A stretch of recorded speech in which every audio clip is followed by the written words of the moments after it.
But the way Rutgers played against Clemson in its first NCAA Tournament game since 1991, and the jubilant celebration that ensued on the court inside Bankers Life Fieldhouse in Indianapolis after a 60-56 victory Friday night, is about as close as you're going to come. It was historic. The long-overdue return to March Madness, and now a second-round game coming up against Houston Sunday, 7:10 p.m., TBS, is everything the Scarlet Knights and their fans have dreamed about, complete with a dramatic second-half comeback before withstanding a Clemson charge and making just enough plays in the endgame. What's clear is that the underpinnings of a national program are in place 5 seasons into what loomed as an epic rebuilding job for coach Steve Pikiell. Everything I hoped for, it was everything I hoped for.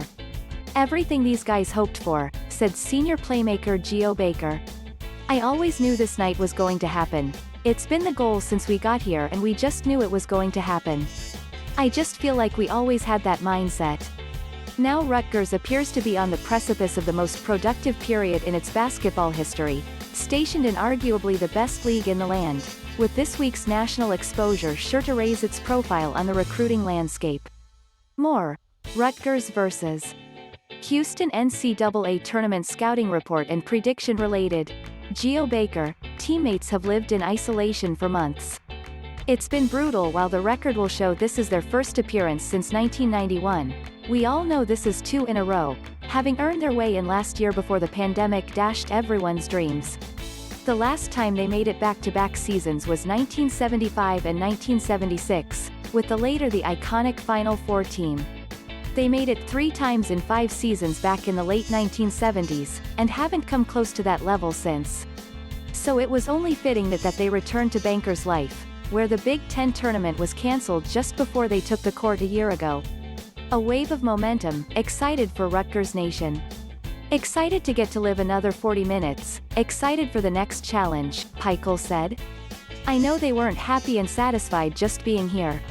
I know they want to keep playing and kind of took that approach. Rutgers rode a wave of momentum in the second half after trailing by 3 points at halftime and 4 points early in the second half.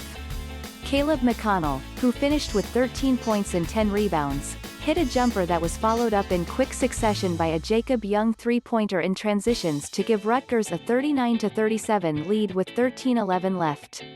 Then Ron Harper Jr. sank a pair of free throws, and after a defensive stop it was Young scoring on a drive, with Rutgers eventually putting together a 16-2 run that put them up 50-39 with 9:34 remaining. And when Clemson came back with a 14-5 run of their own to even matters at 55-all with 4:12 to play, Rutgers steadied itself, played great defense and closed it out over the final mintues.